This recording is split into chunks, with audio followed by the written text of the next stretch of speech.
Halo kawan-kawan semua, ketemu lagi dengan Mas A di channel edukasi dan pembelajaran. Bagaimana keadaan kalian? Semoga kalian dalam keadaan sehat selalu. Pada video pembelajaran kali ini, kita akan membahas mengenai materi mewaspadai ancaman terhadap Negara Kesatuan Republik Indonesia. Setelah kegiatan pembelajaran ini, kalian diharapkan dapat memahami ancaman terhadap bidang ideologi, politik, ekonomi, sosial budaya, dan pertahanan keamanan dalam membangun integrasi nasional. Namun, sebelumnya jangan lupa like, subscribe, dan nyalakan notifikasinya untuk membantu berkembangnya channel ini. Terima kasih. Kalian tentunya pernah melihat peta dunia. Dalam peta tersebut, kalian dapat menunjukkan posisi Indonesia yang berada di tengah-tengah dunia, dilewati garis khatulistiwa, diapit oleh dua benua, yaitu Asia dan Australia, serta berada di antara dua samudra, yaitu Samudra Hindia dan Pasifik. Kondisi tersebut menunjukkan bahwa wilayah Indonesia berada pada posisi silang yang sangat strategis. Dalam membangun integrasi nasional, bangsa Indonesia selalu dihadapkan pada ATHG. Tahukah kalian apa ATHG itu? Ya, benar. ATHG itu singkatan dari ancaman, tantangan, hambatan, dan gangguan. Berikut penjelasannya. Ancaman merupakan suatu hal atau usaha yang bersifat mengubah atau merombak kebijaksanaan yang dilakukan secara konsepsional, kriminal, serta politik.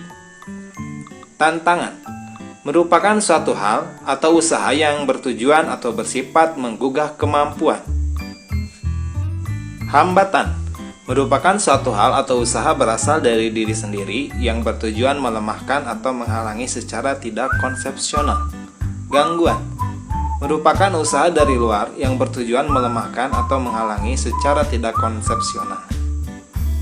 Tahukah kamu, ada 5 jenis ancaman yang dapat mengancam keutuhan suatu bangsa? Di antaranya, ancaman di bidang ideologi, ancaman di bidang politik, ancaman di bidang ekonomi, ancaman di bidang sosial budaya, dan ancaman di bidang pertahanan dan keamanan. Oleh karena itu, mari kita bahas macam-macam ancaman tersebut satu persatu. Ancaman yang pertama, ancaman di bidang ideologi. Pancasila sebagai ideologi bangsa masih sangat rawan terhadap berbagai bentuk ancaman.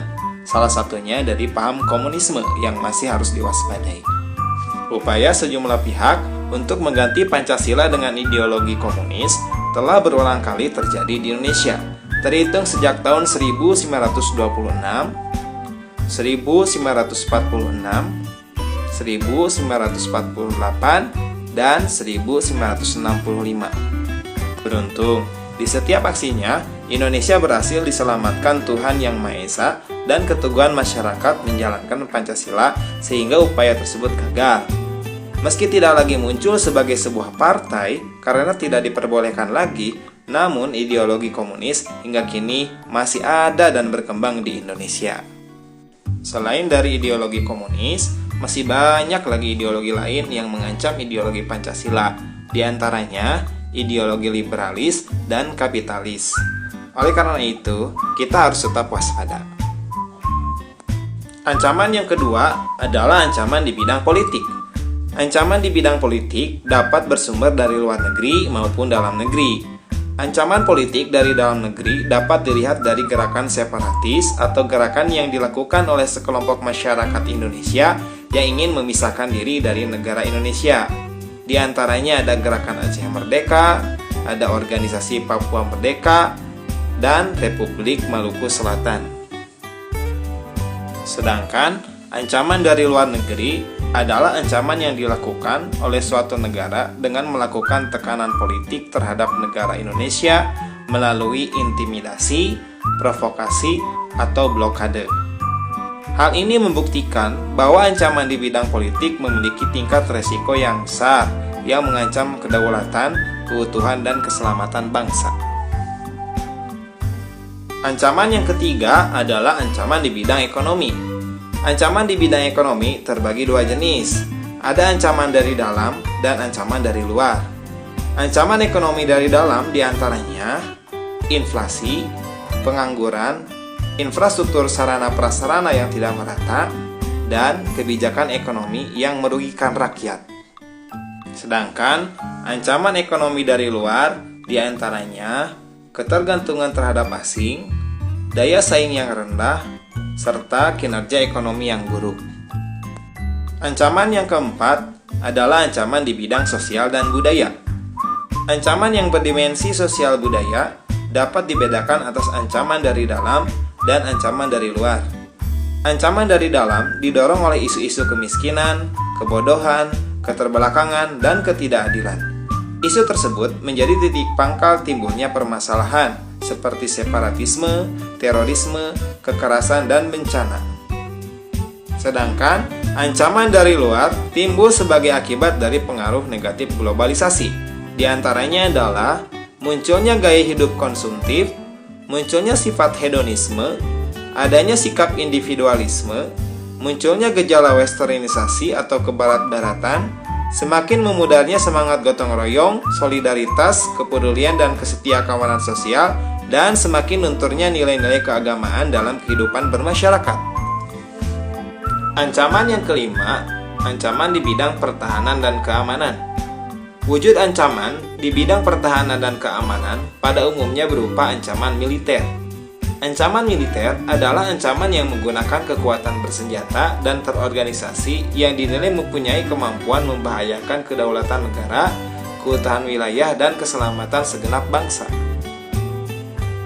Ancaman militer dapat berupa agresi, pelanggaran wilayah, pemberontakan bersenjata, sabotase dan spionase, aksi teror, ancaman keamanan laut dan udara, dan konflik komunal.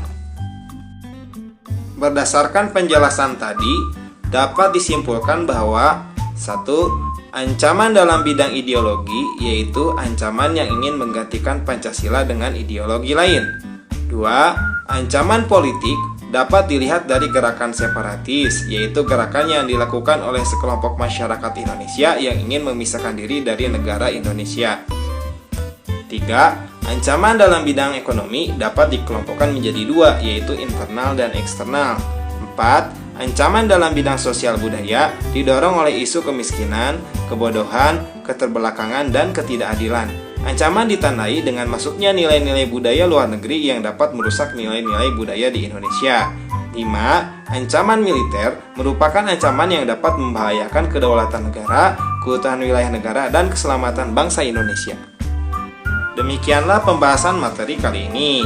Sebagai salah satu upaya untuk meningkatkan kewaspadaan kalian terhadap ancaman tersebut, coba kalian identifikasi contoh jenis-jenis kasus ancaman berikut faktor penyebab dan dampak yang muncul dari ancaman tersebut. Terima kasih telah menyimak video pembelajaran kali ini. Jangan lupa selalu berdoa dan tetap jaga kesehatan, karena sehat itu penting. Sampai jumpa.